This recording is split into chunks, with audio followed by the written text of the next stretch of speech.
Hey everybody, welcome to the Fungo Sports Podcast, the very, very first Fungo Sports Podcast. We are so excited to have you listening to us. I'm your co-host, Zach, and this is Coach Humphrey over here. How you doing? Doing good, man. Dude, we've been talking about this for a long, long time, right? A while. I feel like the first time we talked about this was almost like I think it was a photo shoot actually. You came and photographed softball, and that's I think the first time I met you. And we started talking about this a little bit, but yeah. And then it's just kind of grown from here. How do you feel like this is like your first one? Dude, like I'm really excited, but now that you reminded me of that, it kind of makes me feel a little bit embarrassed because I think that first photo shoot was over a year ago. Oof, which a little bit. anybody that's heard me talk about the podcast know it's probably been about a year in the works, which is way too long because typically when we here at Fungo know we want to do something, we just go for it. Yeah. So it's kind of embarrassing that this has taken a long time, but I think now's the right time. Yeah. Which is really, really important. That's good. I feel like, we have a really good reputation together so far, and I feel like we've kind of gotten along really well. And I feel weird doing this, but I also super excited because I feel like this is for you guys, and I feel like this is going to be something that you will really enjoy, and I feel like it's going to be something that we will grow on, and you will grow with us, and I think that's going to be a really great part of this. Yeah. So, Coach, man, I wanted to use this podcast as first inaugural episode to kind of introduce ourselves, let the audience know who we are. I know who you are. Right. The people that have used us, for media days or for photo shoots, that kind of thing, knows who Fungo are. Mm-hmm. But we have a really unique dynamic. We're Fungo. This is the Fungo Productions podcast. But Coach has really, really great ties to the 806. He's not only a coach, I'm calling him coach, not just because it's his nickname, but he's an actual coach. I want people to know exactly what we have to offer, but also what we're covering here. We got a lot of cool things. I'm looking at our board and they can't see it behind us. Man, we've got a dozen ideas already that we've got that are going to be great podcasts. We've got people coming in that are going to be excellent guests on our show. I feel like the hard part's gonna be limiting who we bring in, and what topics we cover, because we have so many already. And I'm like, man, how are we gonna get all this done? Like, we're probably gonna have to have some restrictors over here because we want everybody. We want you guys here. We want y'all to be part of this, and we want y'all to have a good say in what we talk about. But it's a lot, and we're gonna get to a lot of different things. Yeah, absolutely. Let's just get into it. Yeah. So yeah. Fungo, it's one of those things. Like I remember hearing about you guys. I remember starting seeing you guys on social media. Where did Fungo come from? Like what is Fungo? Like how do you even come up with the name of Fungo? Fungo, man. So Fungo is what we are. We're a sports media brand. We started off as photographers. We've only been in business for 3 years, which feels like forever. Feels like forever, right? Feels like forever. But that, it feels like forever, I think, because of the audience, because of the clientele that we've been able to, have support us here in Lubbock. Great community. Lubbock, New Home, Levelland, Ropes, all the surrounding communities have been really, really instrumental in our brand being built. Absolutely. Which in return makes it feel like we've been here for a long time, but it's only been 3 years. Dang, that's so weird. I swear, I feel like, I don't know. I've been coaching for a while now, but I feel like I've seen you guys all the time just popping up. But yeah, it's by design. We do a lot of ad space. You guys you're killing it. Yeah. But so the name itself, that's the thing. And you say it's the biggest one. Like, where do you get that? Like, how do you get that? Like, is this all your brainchild here, or is this something that's come from somebody else, or what? Yeah. So the actual name Fungo. Fungo is a baseball softball term, right? So right. I'll tell you a little bit about it later, but I'm a former athlete, former baseball player. D1, right? Yeah, D1. I wished. D3? Did you go?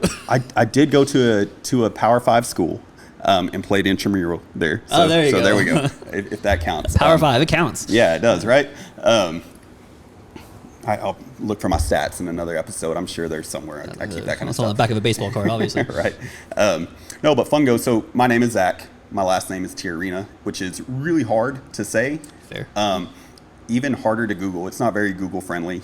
And so whenever we were thinking about this company, we knew we were doing sports, right? We knew that our niche was going to be sports. We knew that we wanted to kind of that be everything we do.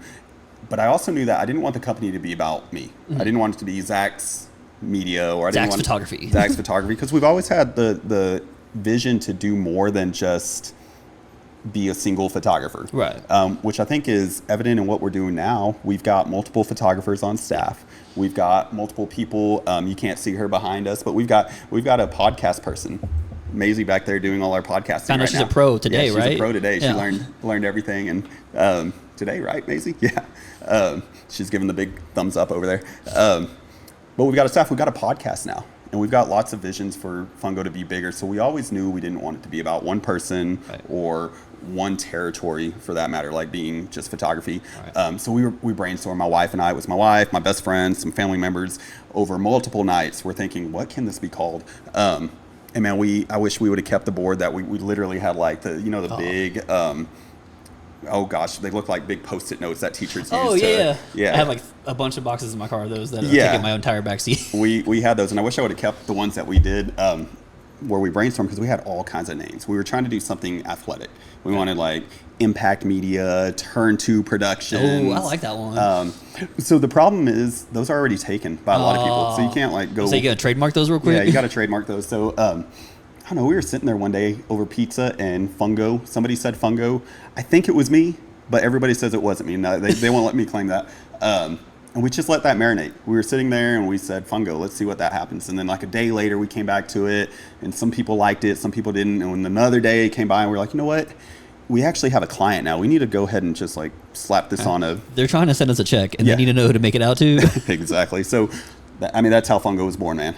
It's a baseball term. By definition, it is the act of taking infield practice. Oh. More recognizable is the long, skinny bat that coaches use. They walk around with. My our coach at Monterey, he has this really nice one, and I was always afraid to touch it because I didn't want to break it because it was like really expensive. So I just used the cheap ones. Don't touch a coach's Fungo bat, right? That's like their thing.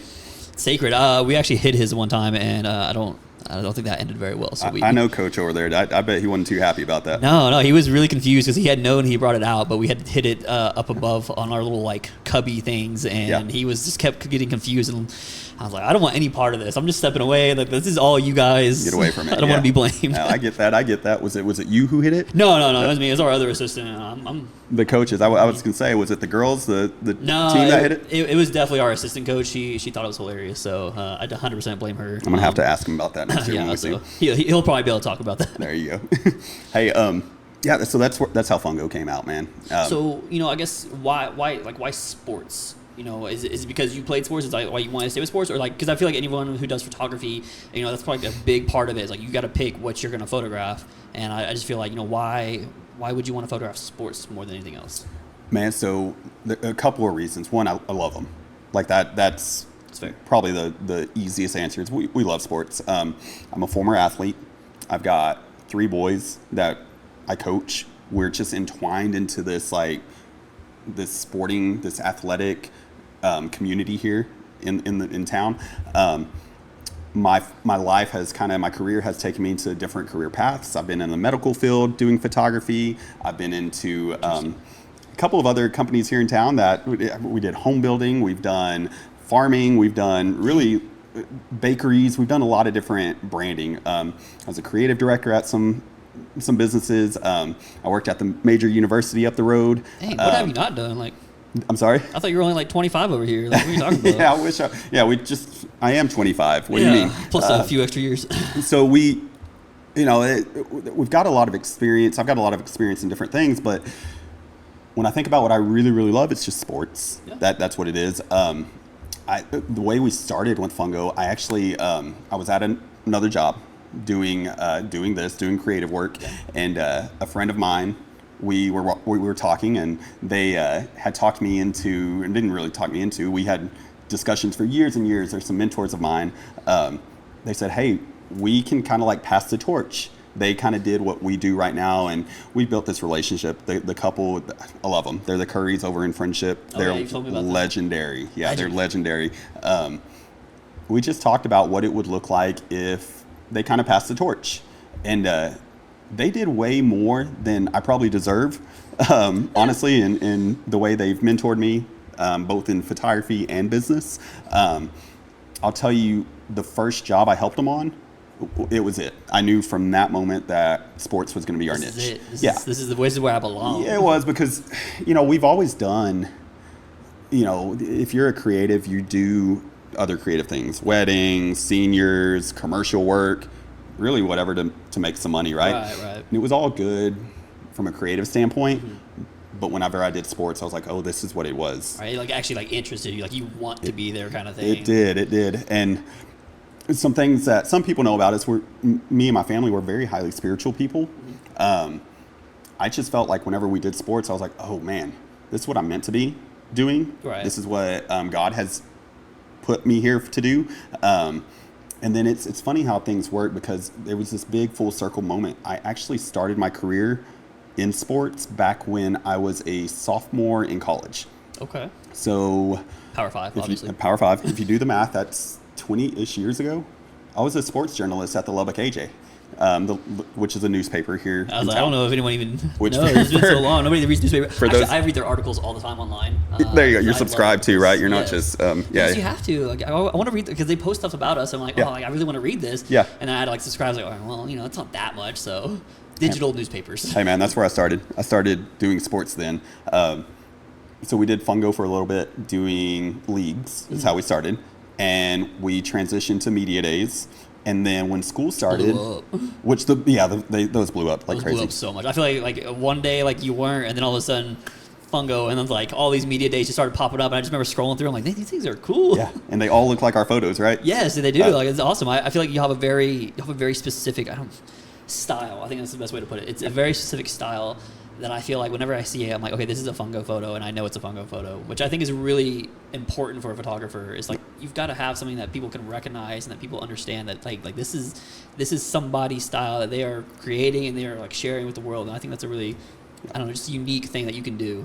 Man, I appreciate that, because we've tried our hardest to build the style, but also to like make it recognizable to us, because it's not, we didn't make it up. Right. Like we saw somebody else do it, and we just wanted to. We've done some different things to like improve it, and I think we've done a great job on that. Anyways, we've done some things that I think are innovative.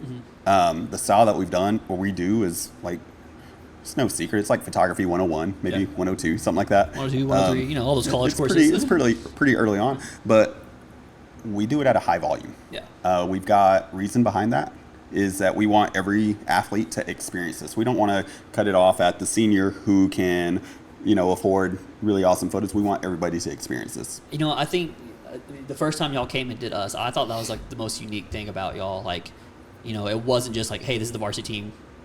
That's what they get. Mm-hmm. They get the cool stuff, and then everybody else is like pushed off. I felt like y'all do a really good job of like including everybody and making them feel special. And I think parents value that, like especially like parents that like there's kids that they'll never play varsity. It's just the reality of the situation. But getting those quality photos, even on like the lower teams and all those things, I feel like that's an important aspect that y'all bring that I think parents especially appreciate. Yeah. I mean, and it is, man.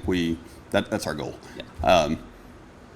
So that's what we do now. We do that, and then I was saying, once we did media days and they kind of blew up, well, then coaches started saying, well, can you come photograph our games?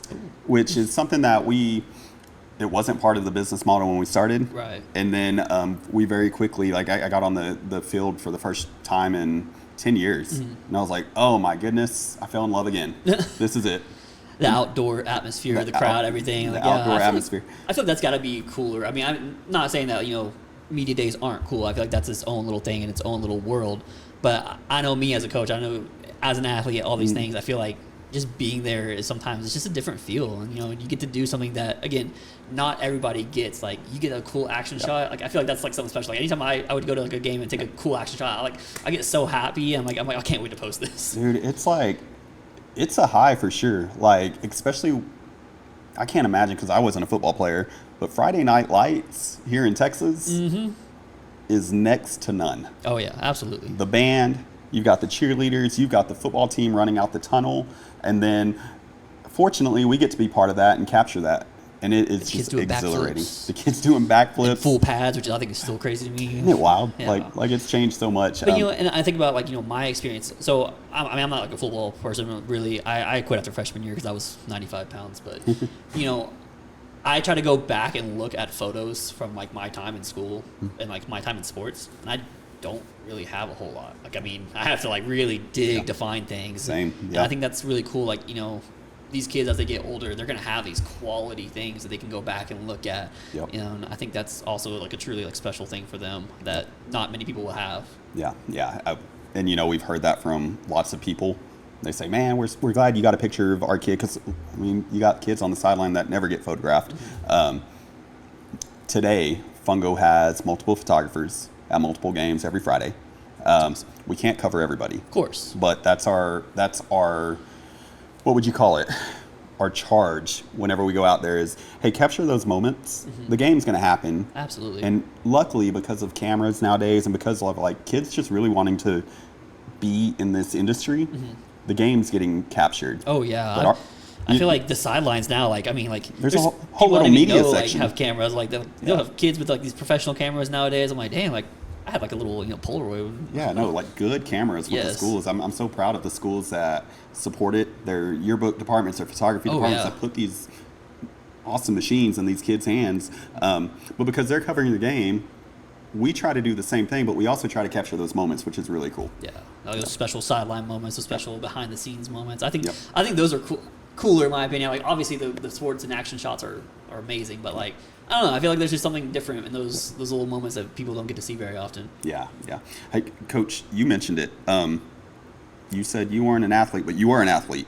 I was an athlete. I just wasn't the football athlete. You know, I did not grow or hit a growth spurt till like sophomore, junior year. So I played football, you know, middle school. I was here. I went to Evans Middle School, went to Monterey, graduated from Monterey. So I'm a Lubbock kid here. Lubbock kid, Yeah. born and bred. So it's been where I've been for a while. Don't have any plans on leaving, although I'm sure my wife would love to go live in the mountains sometime soon. But, you know. Don't do it. It's hard. It's a hard way to get out of here. But Yeah, don't do it. so I left football after freshman year. I was like 95 pounds. I was not. Everybody else grew a lot, and I'm still like this tiny little kid. They like to use me as like a practice dummy, though. They would throw me around pretty easily. But it's just one of those things. Like, I realized, like, I'm not growing, and this sport I didn't really have like a passion for it. I love watching it, but playing it, it's just like whatever. So I found my favorite spot, track. You know, I started when I was in middle school, loved it then, and then obviously got to high school, and I got really good at it, maybe because I was so small. But so I ran track pretty much my entire life. Long jump, triple jump, high jump were like my specialties. Yep. Every now and then the 4x2, 4x4. I'm pretty sure I was a 4x4 alternate, but ran the 4x4 all the time because Sure. nobody wants to run the 4x4 anymore. Sure. Yep. But that's like my background here in sports. So track is really near and dear to my heart. I love wrestling as well. As another sport that I did for a long time. Okay. But it was one of those really hard ones to manage with throwing and diets and trying to maintain all those things. So that's one of those ones that I also had to kind of step away from just because I want to grow. Like, let me Sure. grow. I mean, Yeah. and it's hard to kind of manage that weight part of it, which I think is a mental load that people never think about with wrestling. I feel like people get a little bit more of it now, especially with social media. But like, wrestling is a whole different beast, but it's a fun one for sure. For sure, yeah. And then, so after that, you know, I wasn't D1. You know, I went to a D1 school. No track intramurals. No Okay. track intramurals for some reason. You know, like people apparently don't want to run for fun. Yeah, It's yeah. really weird to me. Because it's hard. It's hot. Yeah, it's a little hot, a little exhausting. I did the short distance though, so you know, like I cap at a mile. Like I hit a mile, I'm like, all right, I feel that. Yeah. I think I'm good. You know, I want to go home. Right. But so I went to college. I didn't really compete, but I was in love with a TV show. I don't know if you've ever heard of American Ninja Warrior. Yes. But you know, I absolutely loved that show as a kid, and I was devastated when I found out they had to be 21 to enter. And of course, as soon as I turned 21, they dropped the age to like 15. So I was like, all right, I just waited 10 years for this. Yeah. And then you drop the age, so I could have started sooner. Yeah. But so I actually became an American Ninja Warrior at a very early age, and I say early, I'm old now, but 21. 21 when I was allowed to. Yeah. And I competed in Ninja Warrior, and then came back, and now I'm a coach, and Ninja Warrior. I got all these weird connections nowadays. Dude, don't scoot over the Ninja Warrior thing. Tell us about that experience. Like, did you compete like in Vegas? The whole. Oh man, so there's so many stories. You did that whole thing? Okay, so 2 seasons. I was on season 10 and season 11. The most common question I get is, I'm gonna go look at that on Netflix. I'm sure it's on there, right? I don't know anymore. At this point, like it's I think they're in season 17 now. It's so long ago. That was 2018 Yeah. and 19 when I competed. Okay. Which it's only like 7 years ago. But like Okay. when you like think about it, like that's actually a long time. Like COVID was 5 years ago. Like that's a crazy thought, and that feels like a lifetime. So I was on those seasons. I actually had airtime on national television. Awesome. The most common question I get asked is if I won the show. I can tell you definitively I did not win. Okay. I don't have $1 million in my bank account right now. If I did, I probably would have moved to the mountains a long time ago. But I did get that time, and the kids always ask me like, "Well, how'd you get on it?" You actually had to like apply and audition, kind of like it's a TV show at the end of the day. So I had to do like a 3-minute audition video. I sent that in. Their producers get all those. They sift through them, however they sift through them. I'm not part of that. And then they just call you and they tell you, hey, like, congratulations, you've been selected. So like they do like, series basically. So like they do different cities, and they do like the qualifying round. Then you have the city finals, and then you have the national finals. Gotcha. So I was fortunate enough. I hit buzzers in both city qualifying rounds. Okay. So I was one of those few. Like I think my first season, I think there's only 15 of us that hit buzzers. I think I was 9 out of 100. Like that was like my placement for the first round. Yeah. And then I fell in the city finals. Like Okay. I think I was like 3 short of going to Vegas. Oh my gosh. Which is a whole devastating experience, if we're being honest. Yeah. But I was fortunate enough that I was able to go test courses. Okay. So basically, what they'll do is they need like people to like field test the courses, and they want like the actual athletes to test the courses, so that way they kind of know like how hard did they need to make an obstacle, how far did they need to make like a certain jump, or different things like that. They can tweak it, make it ready for TV. So a lot of us that would fall in the city finals would test like the Vegas finals. And that's probably like one of my proudest athletic moments in my life. So I went and tested stage 1 of Vegas, and I got to run the entire course, finished the whole course. Nice. But only like 40 to 50 people will ever know that I like did that, other than me telling you right now. Right. But like, I can tell you all the things I did. I can tell you I'm a millionaire. You think you I could lie if I wanted to, but I But know you did that I finished that course, and Yeah. it's like this special moment that I still like in my head. That's like my proudest athletic moment. It's like I finished that course. It's not on TV, but I finished it, and I loved it. So, Dude, well, and I know. So I don't know if it was before or after that, but the Ninja Warrior place here in town. Mm-hmm. I would take my kids and run through a little bit of that. Yeah. And I know it's like meant for kids. That stuff's hard. It is hard. So if you finished a Vegas course, it's funny. So you say it's hard. Well, okay, it is hard. I'm sorry, former baseball player, D1 intramural, D1 intramural, all-star, right? NIL, obviously, all those things. Yeah. So I was part of that gym. I helped Start it up. Started up. Obviously I didn't own it or anything like that, but like they I Helped reached out to design them. it, that kind of thing. We got together, and they brought me on as a coach and kind of helped manage things a little bit. And it's one of those things like we would train every day, and like so the stuff became easy. And like they would always come up and be like, "Oh, y'all make it look so easy." I'm like, "That's because I spend 5 hours just hanging on obstacles and swinging and pulling up and doing all these things." Like it is really hard. Don't get me wrong, but it's just like when you put so much time, it's like taking a photo. I feel like at this point you probably bust out a camera and take an amazing photo. And someone who hasn't used a camera is probably like, I have no idea how to read any of this stuff. This? And Yeah. I remember the first time I used a manual mode on the camera, I was like, what am I doing here? And Yeah. I had the blurriest, grainiest photo of my life. It happens. So, but yeah, that's pretty much, my connection with that right there. And apparently I've looked at a bunch of old photos. And I've seen some kids that are in high school now that apparently I met when they were young, like our podcast producer over here. Didn't even realize I had a photo with her. Yeah, we'll have to pop that up on the screen for those watching. Oh yeah, I've signed a bunch at our opening, so if you have one, send it on. It's worth at least $2, maybe $3 if you can find the right dealer. He's saying he'll buy it back from you is what it was. It's actually it's my own memorabilia. I'd like to purchase that from you. Yeah. Hey, but that's not where you stop. You're a coach now. Yes. Okay.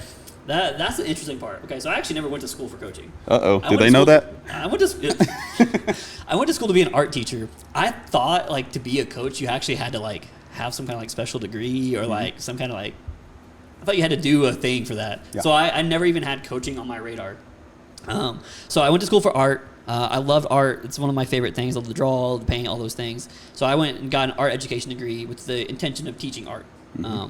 So whenever I finished, I would go to these, what do you call them, with all the people there, fairs, job fairs. Yes. Yeah. I would go to a job fair, and I don't know what it was about, maybe just the way I looked or maybe just like the demeanor I had, but every time I would go to like a booth, the first question they would ask me is, can you coach? Yeah.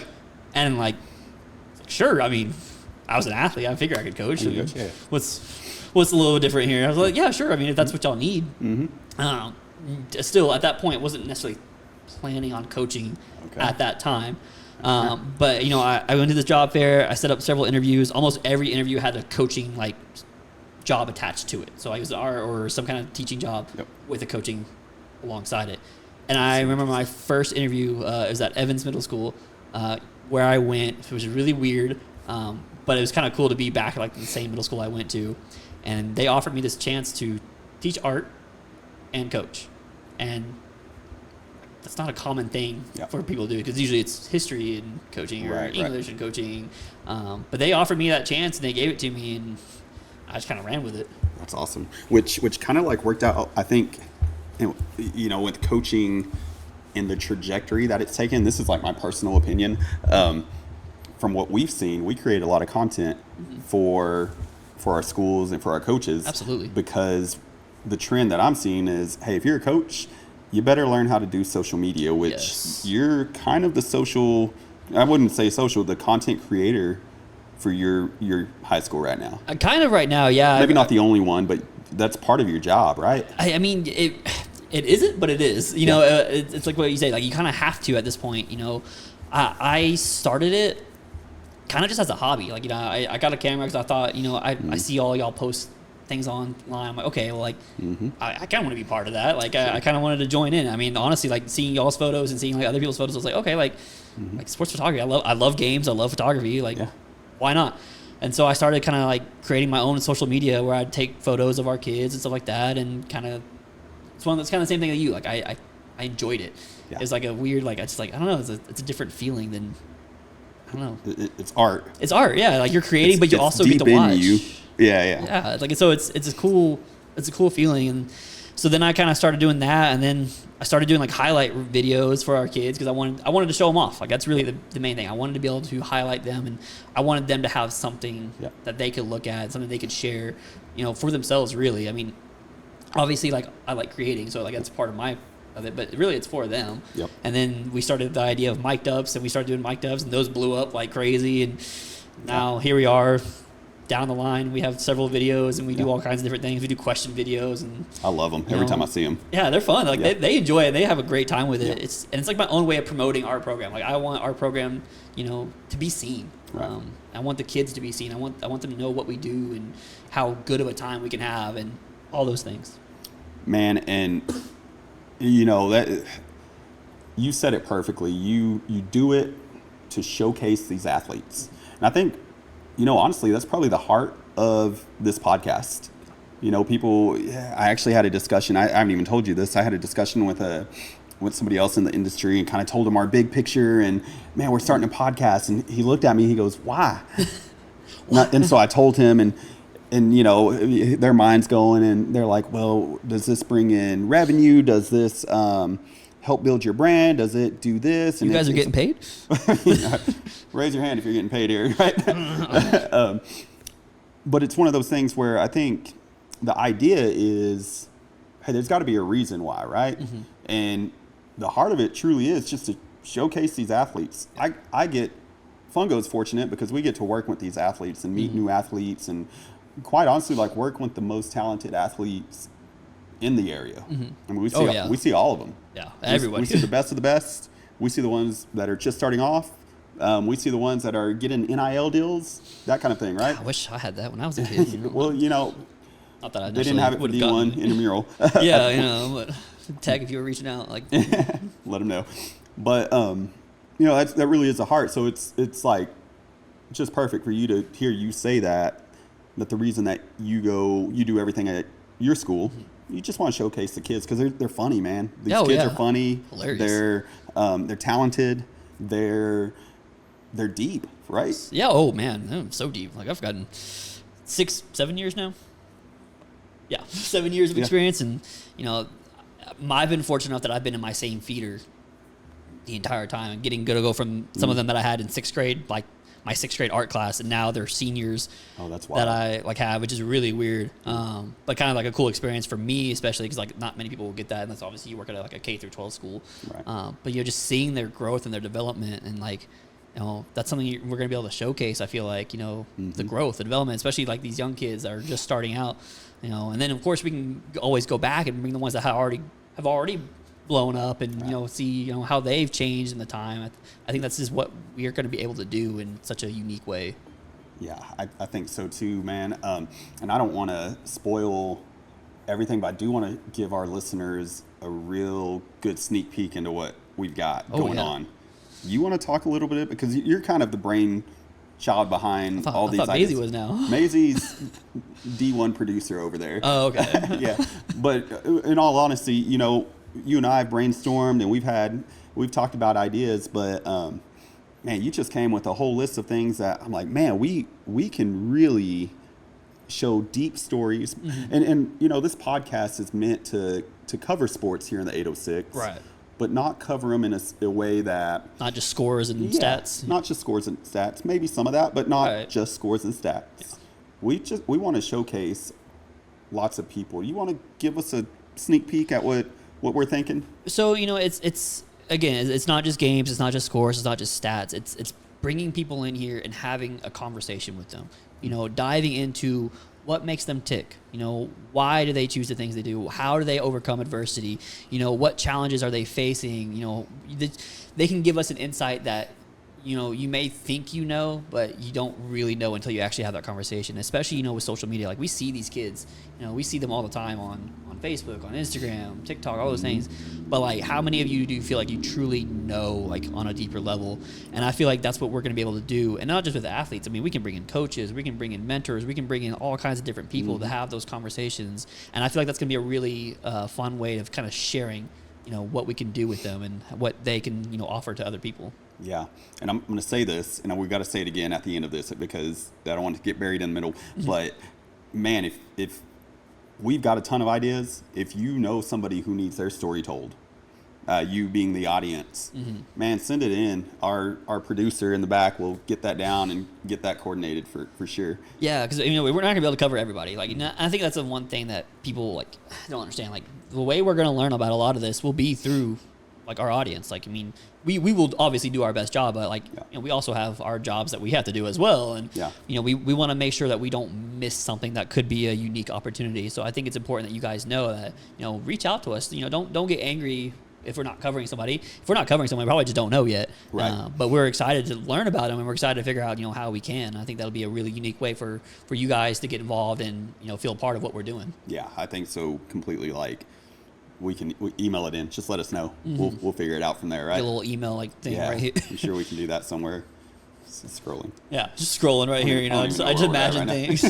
Right, man. That's perfect, man. Hey, with that, I think this podcast is going to be special because it's going to be tailored to a lot of different people. You don't just have to be an athlete to want to listen to this podcast and get something from this. You want to listen. You want to listen to this podcast. No, you don't just have to be an athlete. I think this podcast is for athletes. Absolutely. By athletes? Can we say that? Maybe not. Forget that. Yeah. Scratch. For athletes, by athletes. Yeah, forget that. We'll scratch that. We'll bring in the athletes. Don't worry. It's for athletes. It's for parents. Absolutely. It's for coaches. I think it's for schools, man. Yes, absolutely. I think it's for a wide range of people. Yes, I feel like if you are a fan of 806, this area, if you love sports, I feel like this will offer something for you in some way, whether it be the stats and numbers. If you like that stuff, cool. We'll definitely include that. But I feel like if you want to know more and if you want to dive deeper, I feel like this is what this podcast is going to be for. And what's cool is, we'll bring guests. We'll bring the experts on here. Absolutely. But we have a coach right here that has the insight to it. And I promise I will not be biased. That was one thing I was actually talking to. We had a coaching clinic, or not a coaching clinic, we had a camp, and all of our coaches were there. And I was talking to them. I was like, hey, just kind of telling them a little bit about what we're going to do. And I was like, I promise you I cannot be biased. Obviously, I love Monterey, but I know how to recognize when people are doing well. People are doing well. I want to make sure to praise them and give them that spotlight. Well, and outside of, you say the bias, we're the media outlet. Right. So we love all our schools. Of course. And so, like Coach said earlier, we want to cover everybody. And it's going to be for everyone. So it's going to be pretty cool, man. I'm excited for this podcast. It's going to do some big things. Yes, absolutely. And I think we're the best people to do that. Okay, maybe not the best, but we're the 50th best people to do. We're some people to do that. We are some people that live in Lubbock that are willing to do it and not get paid right now. I say right now. You know, Topo Chico is supposed to sponsor us, right? You know, One day, if we hold it right here enough, right? if everyone that listens will send a letter to Topo Chico, we may be able to get Topo Chico to bring more Topo Chico. For those listening, not watching, Topo Chico is kind of my thing. It's mineral water. It's refreshing, dude. I mean, So sponsorships. I've actually never had Topo Chico, for being honest. Oh, dude, we've got some in the fridge. That's what we need to do. Hey, next episode, you're trying a Topo Chico. Oof. I don't want to do it right now. I don't want to catch you off guard. But what if I don't like it? And then Topo Chico won't sponsor us. Man, Be the new Keith Lee. yeah. But We'll have to figure that out. Brainstorm some ideas. Put that on the board. Yeah, we'll brainstorm some ideas. Hey, that's it for episode 1. Episode 1. I know. Sign off something? Like, I feel like we need like a should. ceremonial wreath or... Man, maybe a year in the making wasn't enough because we don't have everything planned out. We need something to sign. We're going to grow, though. It's We're okay. gonna grow, Like, yeah, this, yeah. This is good. This is a growing process. Yeah. Hey, we're looking forward to it one way or another. That's it for episode 1 of the Fungo Sports Podcast. Thank you all for watching or listening, whether you're watching on social or you're listening. Either way, you can find us on all your platforms: Spotify, YouTube, Apple Podcasts. Find us on all those. Hey, if you have any questions, input for us, at least in the early stages and probably forever, that's something that we'll always accept. Until next time, man. I do know next episode we're talking. It's going to be us two again. Yes. We're talking about some cool things with branding, personal branding, for these athlete young branding, athletes. social media, all the Yeah, things. can't wait for that. Yeah. Hey, that's it, man. Until next time, we'll catch y'all later. Until next time.